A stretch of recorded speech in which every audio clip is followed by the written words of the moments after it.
everyone, and welcome to the second episode of MEFA's Navigating the Course to College podcast. My name is Jonathan Hughes. I'm the Associate Director of College Planning and Education at MEFA, which essentially means that I help Massachusetts families and families all over to plan, save, and pay for college. And with me, as always, is Jonathan Sparling. Jonathan?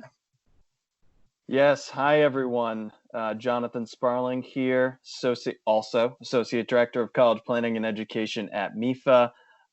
I work very closely, like Jonathan does, with community partners, helping talk about college planning, saving, and financing. I also work very closely with colleges throughout the Commonwealth and across the country to make sure that they are well aware of everything that MEFA has to offer. Yeah, this is exciting. This is our second podcast episode, and today we're going to be talking about appealing your financial aid award, which is a very timely topic, of course, and relevant in any year, but in this year in particular, given the COVID-19 pandemic, it's especially relevant. We hosted a webinar, which we'll talk about later on, that really, and the attendance showed really that a lot of parents are concerned with this and are going to be going through this appeals process. So we'll talk about how they can do that and what's the best way and when families should be looking to appeal their financial aid award. But before that, I want to kick it over to Jonathan because there's been some news since we last spoke about college plans and how colleges are looking to adapt to the COVID-19 landscape for the upcoming year. So Jonathan, what happened since the last time we spoke? Sure. So thanks, Jonathan. Yeah, it's definitely the news is coming in rapidly. We are hearing through kind of the national media, as well as just the conversations that we have with, the college folks in Massachusetts. I guess one of the big ones is that we are hearing, now that the May 1st deadline has passed, and most of the class of 2020 has made the decision, we're starting to hear more from colleges about their plans for the fall. And as you can imagine, colleges are considering all options, including shifting to online classes for the start of fall, moving to modular style classes. And most are, planning to be on campus in the fall, but, certainly figuring out the best way to do it safely. So as we kind of go along, more and more colleges are thinking about what fall will look like. I think one of the takeaways we got from the webinar, which we'll talk about later, but one of the panelists shared that really for this past spring, when this all started, the goal of colleges were to keep students safe, right? And so that was their primary concern was safety. So that, the rapid campus closures or the rapid move to online, it was all done very quickly. And so now with more time to plan ahead for the fall, certainly colleges want to be in person, but they are, making all contingency plans for sure. Right. And is there from what we're hearing so far from the colleges that are planning on welcoming students to their campus in the fall, you mentioned a few different options. Is there a more popular option so far for a mode for colleges to be able to do that you've noticed? So it's kind of all over the board in terms of, so I wouldn't say there is necessarily a more popular option. I would say the most popular would to be on campus for sure. Mm-hmm.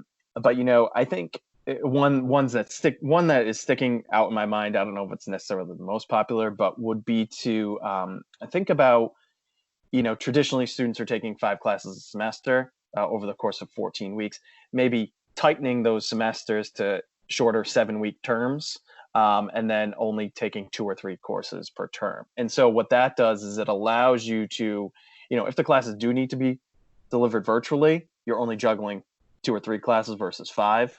Sure. And it allows colleges, let's say they had to be closed for the first quarter of fall, or they had to be, when I say closed, I mean virtual, they could then welcome students back the second half and not really disrupt that learning.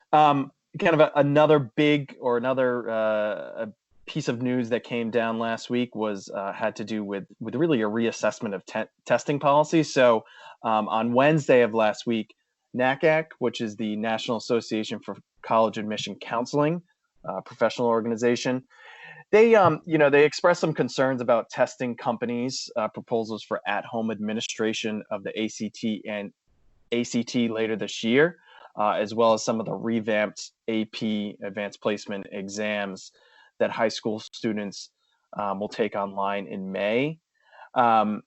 These tests traditionally are allowed to be are offered in person, certainly. And so, I think that the kind of the main concern from NACAC's standpoint is, what does this mean from an equality standpoint, as well as a testing fair practices standpoint? Really, if all of these tests are being moved online, does everyone have the same access to take these? Not only access to a computer, but also, an environment where it could be quiet. Again, on the SAT side, the College Board is committed to making sure that they're working with folks from across socioeconomic backgrounds. But just something to keep an eye on, I would say, for our families as they are thinking about and looking at both those ACT and SAT tests and what that might look like from a virtual standpoint.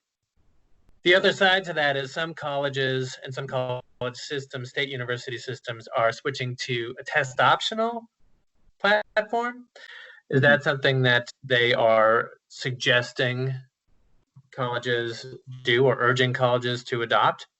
It's definitely on the table for and the move to test optional has, it's been around for a number of years now. Some schools have already announced that they are test optional even before this whole COVID-19 situation. But I think it certainly has, it certainly ramped the conversation back up. And, so I think that you may see more and more colleges announce that they are going to be test optional. Yeah. And then the last big, there were a lot of developments last week, so I won't say the last big one, but the last big one I thought we would share is that we are hearing from more and more colleges that they are waiving or reducing their deposit.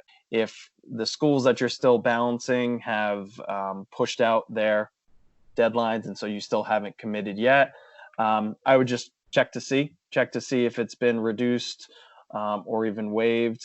And just so you're following all that, but I'm sure that's been communicated pretty well. So just another way that we are seeing colleges kind of adapt to this, because I think they're doing it for a couple of reasons. Number one, we know that finances can be a bit of a concern for parents and families right now, but also I think from the college's standpoint, potentially reducing or waiving that allows more students to, I guess, kind of commit to the university and make that decision. But, as we always say, in most cases, the admission deposit is just a small fraction of what your total cost is going to be. So, we always encourage families that, to think about financing, think about the 2-year or 4-year commitment, whatever that might be, because in most cases,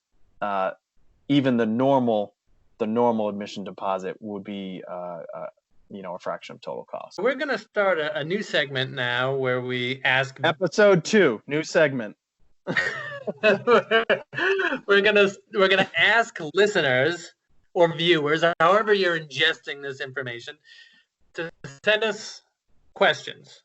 And so you can send us questions, whether it's for the podcast or whether it's not for the podcast, to collegeplanning@mefa.org. And so since we're going to be talking about financial aid appeals today, I thought we would read some questions that we received over the past week or so regarding appealing financial aid awards. So we have one here from a woman who is a mother of a high school senior. And she says, we as a family have it down to one private college. Narrowed that was right down to one. And we plan to put a deposit down by May 1st. Our first appeal was requested due to our family's financial situation changing due to a reduction in income, unfortunately, fairly common at this time. They increased the grant money, which is good. As we said, grants and scholarships, the best kind of financial aid. It's free money. It does not have to be repaid. It's gift aid. And our second appeal, so they appealed twice, in a letter written by our daughter, they also increased the grant money again. But they changed our daughter's federal subsidized and unsubsidized loans. They were $3,500 for the subsidized and $2,000 for the unsubsidized. Now they're $1,758 for the subsidized and $3,742 for the unsubsidized. So basically, that is a reduction in the amount of the subsidized loan. And the subsidized loan is the more attractive of the two because there's no interest being added on that loan while the loan is in deferment and the student's not making payments on the loan. There's no interest being added, so that balance is staying the same. Whereas on an unsubsidized loan, there is interest being added to that amount. So they got more grant money on the one hand, but on the other hand, they got an increased unsubsidized amount versus a subsidized amount. So they were curious as to why that happened. So I don't know if, Jonathan, you want to talk about why that may be and what the reason for that is. Yeah, so I think first off, it's great that the family was able to reach back out and the school was able to provide some additional financial support in the way of grant money. That's huge. But in terms of the kind of the change to the loan amounts, so in the direct loan program, which is the loan program that's available to students, students are able to borrow a maximum amount every year. And for freshman year or their first year, for most students, it's $5,500. There are some cases where you can get a little more, but we won't get into that because it's different situations. But the traditional, and in this family, they had a total of $5,500 in that first financial aid offer. It was the $3,500 in the subsidized and the $2,000 in the unsubsidized. Basically what happened was because they got more grant money, their financial aid eligibility from a need-based standpoint was reduced at that particular college. There's a standard formula that every college uses. It's going to look a little bit different. Although the formula is standard, the inputs are going to be different because each school has a different cost. So the cost of attendance is going to vary. But basically what happened with this family was because they got more money, more scholarship money, it forced a change. And so that direct loan subsidized portion that was $3,500, more of it moved over to an unsubsidized portion because the unsubsidized direct loan is a non-need-based loan. So it really, the reason that it happened, and I guess the short answer is that, it's a standard formula that colleges need to abide by. And for this particular family, they now have more unsubsidized loan money, which of the two is the less favorable one. Mm-hmm. But the reason it happened was because they got more grant money. A little bit of give and take there, but I think on balance, probably a net positive for the family. Oh, for sure. Absolutely. Absolutely. Yep. Now, the next question that we have is very simple. And it's just somebody saying that they have twins going to college, which even in the best of times is going to be rough sometimes. It's going to be rougher than having one child in. And they have unfortunately experienced a job loss as well. So that is very unfortunate, and certainly sympathies to that parent. And they want to know how to appeal and what their options are to pay. So as this is a more general question, why don't we branch into our main topic of appealing? Now, recently MEFA held an online panel to discuss appeals, and we had as our guest financial aid directors Gail Holt at Amherst College, Kevin DeRossi at Salem State University, Iris Godis at Dean College, and Melissa Metcalf from Boston College. So what were your key takeaways? I know you watched the second night and I watched the first night. So, but kind of my, the big takeaways that I got was really, I guess the first would be the mechanics of an appeal, for lack of better words. And so, the panelists spoke very well about, how they're going to differ from school to school, how some schools will have a form, how others, might be just more of a letter that you would send in. There's also, when it comes to the mechanics, I think a little bit more about, the panel spoke about how they're bound by federal formulas sometimes when it comes to awarding funds and maybe increasing awards. I know we have a clip of Melissa talking about some of those mechanics. She's at Boston College, so I think you can take a listen here. We all were required to use 2018 information for the initial award, but at Boston College, when it comes to an income appeal, what we do is project current year. So we would be looking at current 2020 information, what's happening right now. And we would do so first. I would recommend people contact your financial aid counselor either in writing or by phone. We have an appeal form we would ask them to then fill out, providing projected figures. What have they earned up till now, and what do they project to earn or receive in income from now until the end of the year, when we would ask them to provide documentation to support those figures. So that's generally how we would do an income appeal. But of course, there are some, really unheard of situations happening right now. So, we're willing to adjust with each family's situation, but every school is going to be doing this differently, I think. So I think one thing that really jumped out at me from that is something that I didn't really think about very often. It's something you mentioned. It's something that if it's not on my mind, it's probably not on a lot of parents' mind either, that colleges really do have procedures and regulations that they are bound by. So I think a lot of times parents and myself even not knowing what goes on behind the scenes, that there's some kind of consideration they're giving, but you might not be fully appreciative of some of the considerations that colleges are bound by, especially ones that do only need-based aid and versus merit-based aid, where it's sort of maybe a little bit easier to give out merit-based aid. You don't jump through as many regulatory hoops as they do to increase need-based aid. So I thought that was really interesting. Yeah, for sure. No, I think it's certainly good to know, and it's good to understand kind of how it's handled from college to college. Another takeaway that I thought was really good was, when thinking about appeals, to really think about it within, a 4 or a 2-year context. So, there's certainly a lot of focus. There's laser focus on families right now on getting into the college, which you've done and making the decision. And there's hyper focus on the current financial state, which is why most people appeal, right? You appeal because there's been a change in your financial circumstances that would be unforeseen. There's been a job loss. There's been unforeseen medical expenses. There's a lot of reasons that you might appeal for more money. And so certainly appeals take place in the now, but I think to think about them, and the panel did a good job, think about them in the context of the entire college decision, right? Or the entire college education.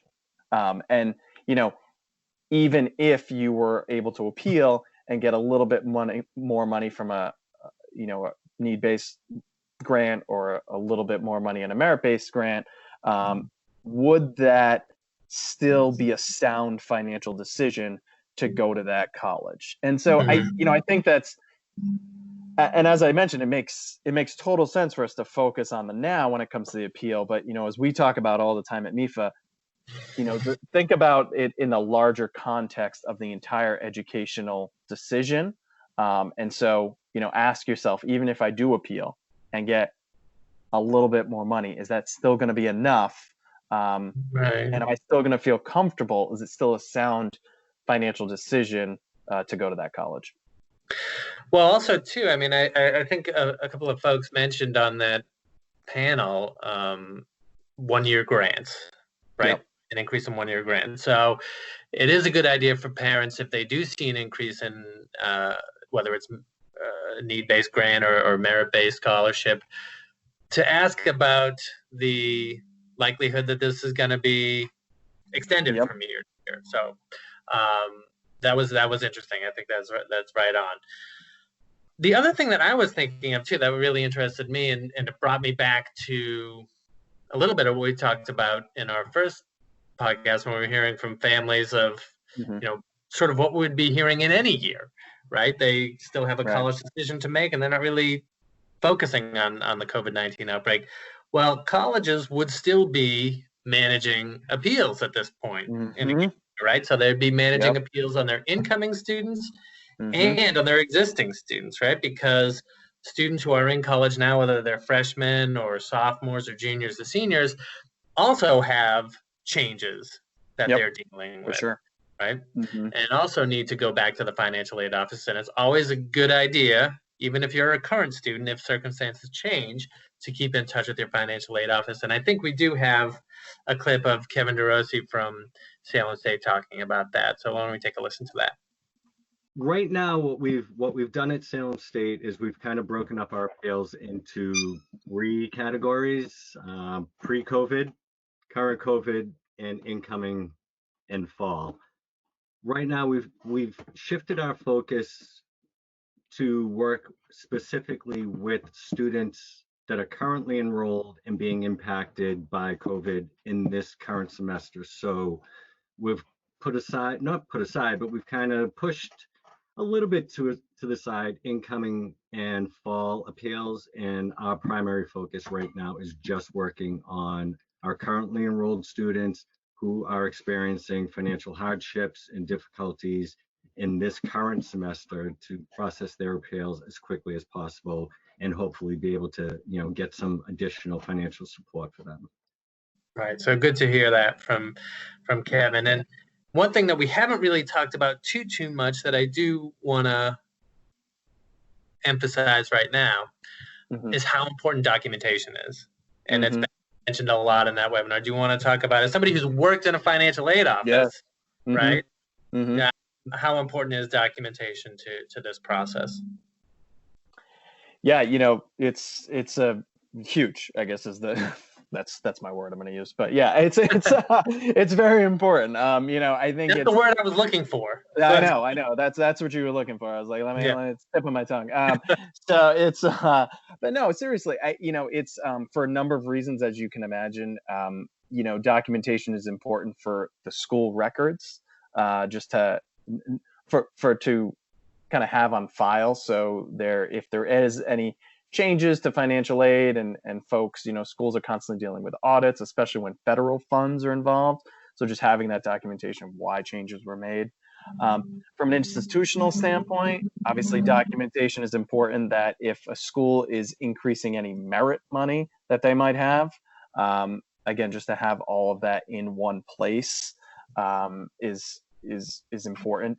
And I mean, as you can imagine, it helps the aid office get a clearer picture of really what is going on. So the more that you can provide from a documentation standpoint, the better that it will be, or the easier time the college will have to sit down and actually make a sound assessment of your financial situation. When I was in, when we would look at appeals, again, when I was working in an aid office, certainly it wasn't during a pandemic. So, but we would ask sometimes for tax returns, both the most current year and previous year.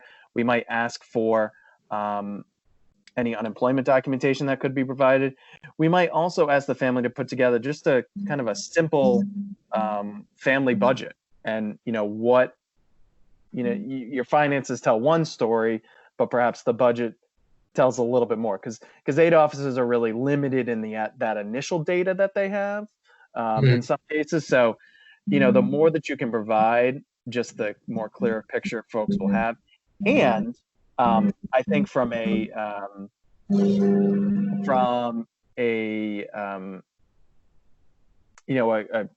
the word? I think from a consistency standpoint and able to kind of look from year to year, if you did have to appeal in year 2 or year 3, just having that documentation on file also helps to look back as well. That's a good point. That's a really good point. One thing also, just to sort of bring it back to general impressions, was how busy financial aid offices are right now. So I know sometimes it's something that we hear from parents that they have appealed and they are still waiting to hear back, and they're maybe understandably anxious to hear back from financial aid offices. But I believe the last figure I heard was some colleges are dealing with as much as a 20%, 22% increase appeals. So this is something that they are working on, and it's something that as you heard in that clip from Kevin, there is a structure in place to prioritize current students and then prospective students. So definitely something to keep in mind for parents who are understandably anxious to hear. So what would you say, we've sort of focused on the school side of it right now, but what would you say to parents who are looking to appeal? So I think to parents who are looking to appeal, a few things kind of come to mind. Number one, I would say to start by looking at the college's website to see what information they're asking for, how they prefer appeals to come in. Try to follow those as close as you can by filling out the online form and sending it to the correct email address and kind of including all the documentation that the college asks for. So I think that starting with the college and see what they are requesting from an appeal side is kind of the first step. Another thing that I would say to students and families is that although appeals sometimes do result in increased financial aid, to be realistic about it. We, from speaking with folks and, at the colleges, increases, if they do happen, especially on the grant and scholarship side, tend to be fairly modest, in generally speaking, unless there was something huge missing during the initial financial aid review, or if you had an extra 0 on your income or something crazy. But you know what I mean? I think that I think kind of being realistic with yourself and realistic in kind of some of those expectations when it comes to appealing is certainly very important.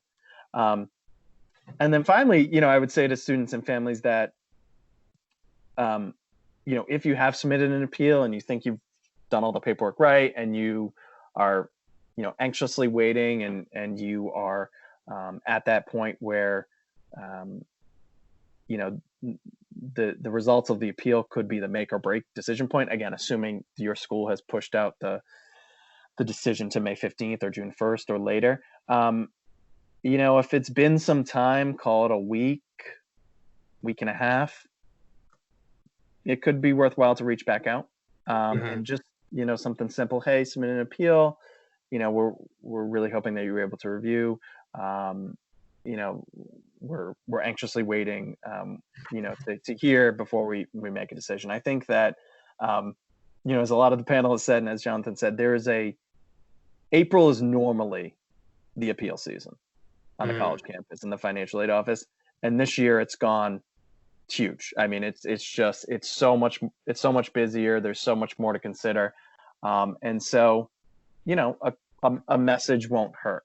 Now, should you be calling and emailing every day? No, right. I wouldn't do that. But I would certainly, it's worthwhile, kind of reaching back out, just checking in. So yeah, that's what I would say to families. And when you're thinking about sort of red flag items that you say, definitely appeal this, you're looking at what type of things? Job loss? Yep.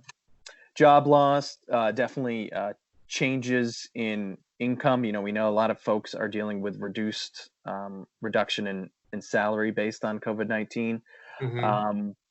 I think another one would be an unexpected death, obviously in the family, that could impact finances. Another one could be, kind of unforeseen high medical expenses, which folks tend to usually know about ahead of time. But if there's something that wasn't initially considered, certainly doing that. But those are kind of like the big ones from the financial standpoint.